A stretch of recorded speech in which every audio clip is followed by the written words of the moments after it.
images of a city, vibrant, vital, alive. A place characterized by people, not by steel and glass images piercing the skyline. There is a historical richness, an unmatched environmental quality, the urban fabric of a community sensitive to those it serves. This is the portrait of urban utopia in downtown Salt Lake City. Refocus, and the picture fades.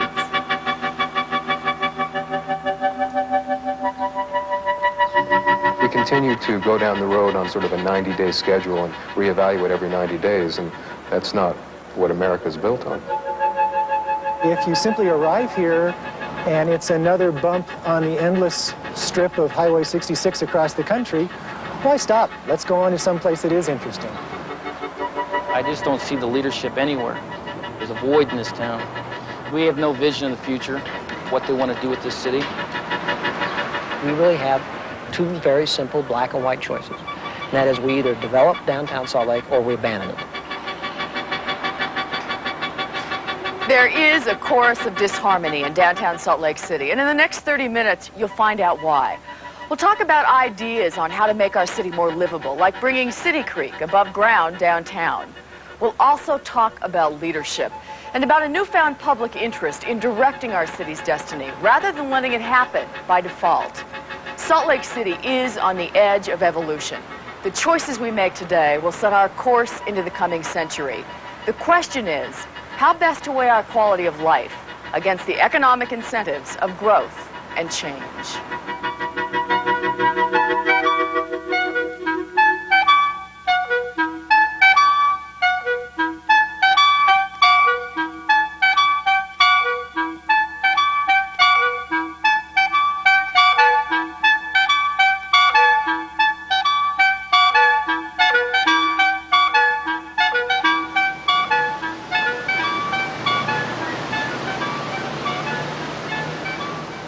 In 1847, one of America's most planned communities emerged. The settlement's cornerstone still anchors the southeast edge of Temple Square. From this point, every street is numbered. Wide streets surrounding 10-acre mega blocks, twice the size of other cities. The original vision was one of religious identity. But as a more pluralistic society today, our future is less defined. The last documented vision of what Salt Lake City should be was set out 25 years ago. From the 1960s Second Century Plan, a new cultural richness emerged. The Salt Palace, Symphony Hall, and the Salt Lake Arts Center were built, sparking a construction frenzy that lasted 10 years. But when the momentum slowed and the dust settled, there was evidence of an economy on the skids. You know, I just felt like things were kind of falling in all around me. Palmer DePaulis moved into the mayor's office in 1985, inheriting an economically stagnant city and a mixed bag of downtown dilemmas.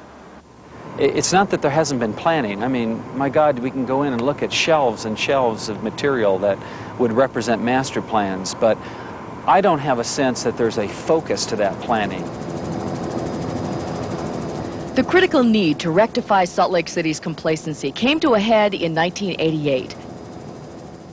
Downtown had become a patchwork of uncoordinated images and empty streets. It was put together by a nonprofit organization. The first step toward progress, an outside appraisal of a decaying downtown. RUDAT, the Regional Urban Design Assistance Team, comprised of 8 national planners and architects, had already sketched a course for 98 American cities. Salt Lake became number 99. Businessman John Williams.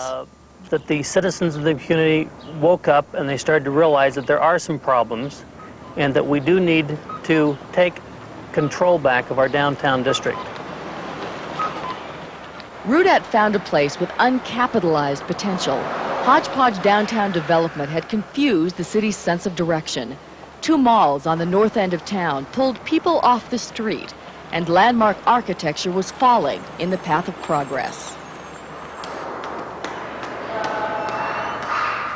One bright spot on the horizon, a $34 million restoration, changing the face of Washington Square. All it was a symbol of a city that was crumbling. Now that it has a future, we've given ourselves a future. And at the same time, a symbol of a growing, vibrant city that cares about its past and looks forward to a bright, exciting future. Rudat applauded the action and suggested districts be developed around Salt Lake's landmark features.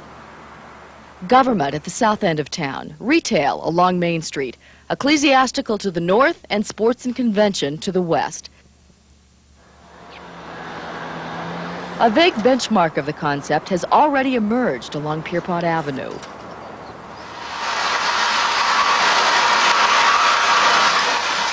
How much room would you need to be back there? John Williams and his Gastronomy Incorporated began redefining Salt Lake's architectural potential in 1979. Okay, but every inch is critical. Glasses on, and we are...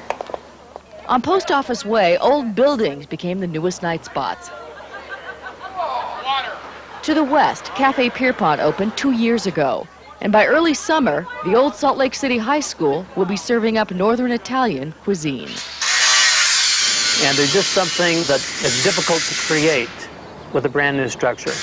There's history and an architectural design element that you can't afford to replicate in the 1980s.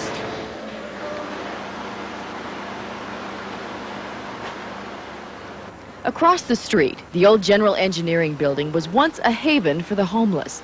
Now, it houses Utah art. Gallery owner Bonnie Phillips.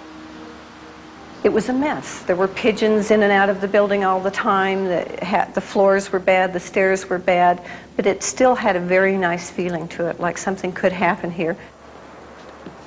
What's happening is visible on the street and through the block. Rudat urged development of a network of mid-block crossings, drawing pedestrians through the districts as well as around them. We have to encourage pedestrianism downtown. We have to make this a city where people walk again. A mid-block corridor now connects Pierpont with 2nd South. Artists like Stephen Goldsmith created the walk to illustrate how history and urban appeal can blend. We found these old sandstone curbs. They came from South Temple, over stored in the city's docks. There's 7 of them because there's 7 waterways that come in from the valley. And this will be a fountain. Water will run over the top of that. And it creates a nice little amenity, a little stopping place. There have been other mid-block stops, but dark entrances and bad planning have left them unused and, for the most part, unknown. This block is a Architectural good historian Peter Atherton at American Towers Plaza. There's been tremendous investment put into this block in the last few years. Huge office towers, condominium towers, an enormous hotel, more office buildings.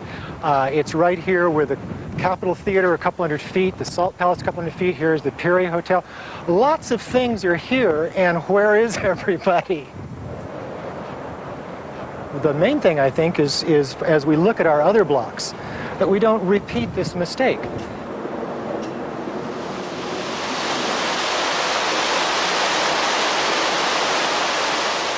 Another mistake Rudat identified, the isolation of City Creek. It's one of the city's finest natural resources, hidden away in Memory Grove, 2 blocks from downtown. Professor and architect Bob Bliss. Water has been so critical to the city, and as you know, the creek used to go down Main Street, and it ran the big clock out in front of Zions Bank. Labeled a traffic problem in 1919, City Creek was piped underground. The evidence of its burial, fenced and forgotten under the North Temple Viaduct.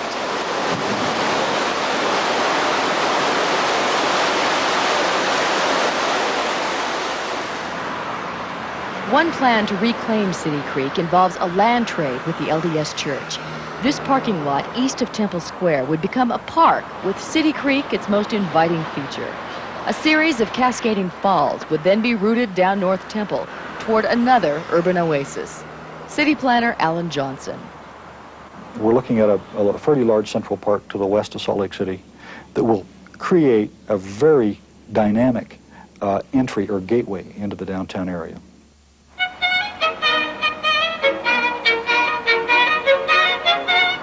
From North Temple to 9th South, from 4th West to the freeway.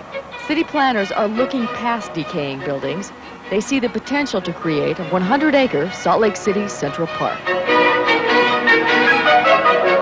We're planning for future generations. I think that's what's important, is that we have to think in terms of the people that will use the city next, and to make sure that they look back and say, our fathers, our mothers did a good job of creating a place for us to live.